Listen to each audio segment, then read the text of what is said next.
Bonjour à tous, on se retrouve aujourd'hui au centre Canid Elite de Toulouse et je suis avec Lou et aujourd'hui on va parler de la marche en laisse, donc c'est parti. Pour commencer, vous devez choisir le bon matériel d'anti-traction. Il existe des harnais anti-traction qui sont vraiment très bien parce qu'ils s'attachent devant. Attention, vous ne prenez pas un harnais qui s'attache dans le dos parce que ça ce sont des harnais de traction. On pourra prendre un chien à ne pas tirer, forcément ça ne marche pas. Si votre chien est au collier, c'est possible de faire l'exercice avec un collier, mais dans ce cas un collier plat et assez large. Mais vraiment, si vous ne connaissez pas les harnais anti-traction, allez-y les yeux fermés parce que ça vaut vraiment le coup. Il existe plusieurs modèles, plusieurs gammes de tarifs. Là, il faut vraiment vous renseigner. Moi, aujourd'hui, j'utilise celui-ci pour Lou, mais dans tous les cas, les harnais anti-traction, c'est la vie.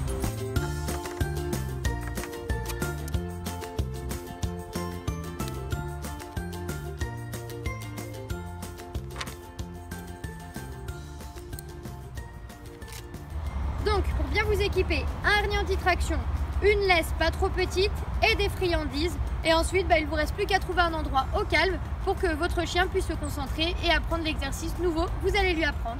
Quand vous êtes prêt à commencer le travail avec votre chien, au préalable, vous vous êtes assuré que votre chien se soit suffisamment dépensé.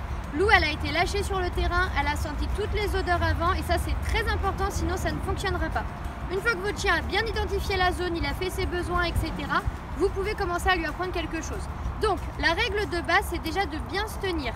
Votre laisse doit toujours être entre le chien et votre jambe. Ça veut dire que votre laisse, si elle se retrouve comme ça, c'est pas bon. Parce que quand votre chien va tirer, l'idée, c'est qu'il revienne vers vous. Et pour ça, il faut que la laisse soit vraiment placée à ce niveau-là.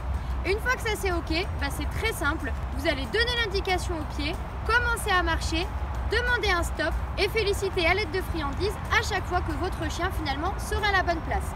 L'autre règle, c'est que quand il n'est pas à la bonne place, quand il est devant et qu'il tire, on arrête d'avancer pour ne pas le valider et ainsi lui proposer les bonnes associations et donc le bon apprentissage.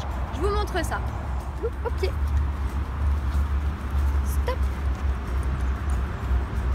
Très très bien. Au pied. Stop. Très très bien. Au pied. Stop. Deux petites astuces pour vous aider. Quand vous commencez la marche en laisse, quand vous partez bien de la jambe côté chien, donc logiquement de la jambe gauche. Et une autre astuce, quand vous faites le stop, pensez à ralentir avant de vous arrêter complètement. Ça va aider votre chien à vous suivre et donc à s'arrêter plus facilement. Si malgré ces conseils ça ne fonctionne pas, il y a des raisons. Je vais vous les expliquer tout de suite. Donc si ça ne fonctionne pas, il y a trois raisons majeures à cela. Première raison, il est possible que votre chien ait pris trop l'habitude de tirer sur la laisse, donc il a appris qu'en tirant, il pouvait aller où il voulait. Dans ce cas, vous pouvez aider éventuellement avec la laisse en faisant un principe d'inconfort avec une laisse tendue. Attention, pas d'à-coup sur la laisse, juste une tension continue pour mettre de l'inconfort et montrer au chien que quand il est à la bonne place, c'est confortable parce que la laisse est détendue. Autre raison, il est possible que votre chien évolue dans un environnement qui est trop stimulant, donc il n'arrive tout simplement pas à se concentrer sur vous parce qu'il y a trop de choses autour. Donc là, attention à vraiment choisir un endroit au début très calme que vous compliquerez par la suite. Il pourra y avoir d'autres chiens, il pourra y avoir des jouets, mais vraiment allez-y par étapes. Tant que ça ne fonctionne pas, persévérez sur cet endroit-là avant de vouloir compliquer. Ça, c'est vraiment vous mettre en échec et c'est pas bien du tout. Dernière raison, il est possible que votre chien ne soit pas assez dépensé. Et un chien qui a trop d'énergie, il n'apprendra rien, il n'arrivera pas à se canaliser en laisse. Donc il faut vraiment commencer par dépenser votre chien. Donc pour récapituler, dépensez bien votre chien, choisissez le bon matériel et allez-y par étapes. Et avec tout ça, vous devriez vraiment y arriver. Dans tous les cas, sachez qu'il existe des éducateurs canins qui sont là pour vous aider et ça, n'hésitez pas à faire appel à eux.